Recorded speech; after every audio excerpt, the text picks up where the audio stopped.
बुद्ध दो हुए हैं।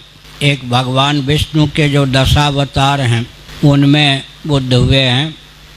जितने भी कर्मकांडी भारत, नेपाल, भूटान में हैं बौद्धावतारे ऐसा पढ़ते हैं, लेकिन बुद्ध कौन हुए इसका ज्ञान उन्हें नहीं है। एक बुद्ध हुए हैं नेपाल में, उनकी ससुराल भी नेपाल में, उनका जन्म भी नेपाल में, वो क्षत्रिय कुल में हुए हैं। उनको सिद्धि भले ही बौद्ध गया में तो हुई हो, लेकिन जन्मस्थल की दृष्टि से वो नेपाल में हुए हैं और क्षत्रिय कुल में हुए हैं।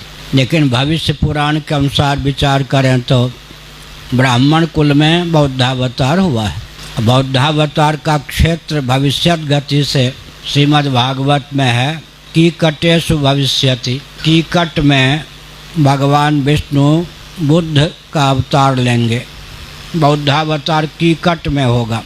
कीकट शब्द का प्रयोग ऋग्वेद में भी किया गया है और सायणाचार्य के भाष्य में यह कहा गया देश या क्षेत्र विशेष का नाम कीकट है, लेकिन वो क्षेत्र विशेष कौन है ऐसा वहाँ नहीं लिखा गया।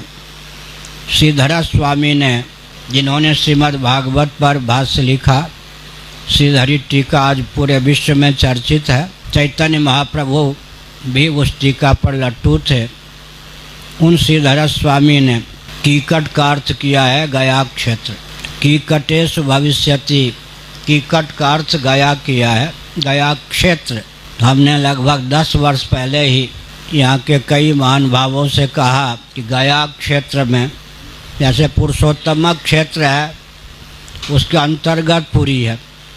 पुरी का नाम ही पुरुषोत्तम क्षेत्र नहीं है, पुरुषोत्तम क्षेत्र के अंतर्गत पुरी है। इसी प्रकार कीकट क्षेत्र के अंतर्गत गया भी है। चारों ओर अनुसंधान होना चाहिए कि ब्राह्मण कुल में भगवान बुद्ध का अवतार कहाँ हुआ। कुछ महानुभावों ने 4 साल पहले लगभग बताया, एक टीले पर ब्राह्मणों का गांव है और वहाँ बुद्ध की प्राचीन मूर्ति है। मैं एक संकेत कर दूं, अग्नि पुराण में भगवान बुद्ध का ध्यान बताया गया। इन बौद्धों ने क्या किया, उस श्लोक के आधार पर भगवान बुद्ध का जो चित्र बन सकता है वही बना के रख दिया। अग्नि पुराण में जो भगवान बुद्ध का ध्यान लिखा गया है उसके आधार पर जो भगवान बुद्ध की आकृति बनती है, चित्र बनता है, गौतम बुद्ध के अनुयायियों ने उसी को बुद्ध के रूप में ख्यापित कर लिया।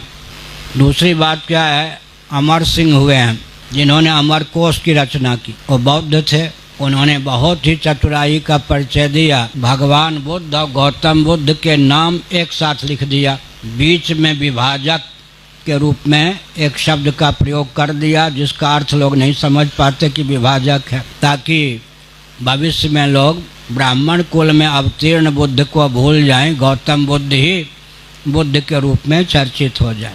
एक और कारण है, गौतम गोत्र दोनों बुद्ध का था। क्षत्रिय कुल में उत्पन्न बुद्ध का गोत्र भी गौतम और ब्राह्मण कुल में गया क्षेत्र में उत्पन्न बुद्ध का गोत्र भी। क्षत्रिय वैश्य के गोत्र तो ब्राह्मणों के आधार पर, ऋषियों के आधार पर चलते हैं। इस भ्रम के कारण भी, दोनों का गोत्र मिलने के कारण भी ब्राह्मण कुल में उत्पन्न जो हमारे विष्णु के अवतार बुद्ध, उनको हम लोग भूल गए। हमको जिस कुल में जो उत्पन्न हुए उनके प्रति आदर है। आदर्श कोई भी हो सकते हैं, इसको लेकर कोई परहेज नहीं। क्या हम भगवान राम को ब्राह्मण कुल में उत्पन्न सिद्ध करेंगे? नहीं, हमारे आराध्य हैं लेकिन क्षत्रिय वंश में हुए। भगवान श्री कृष्ण को क्या हम ब्राह्मण बनाना चाहेंगे?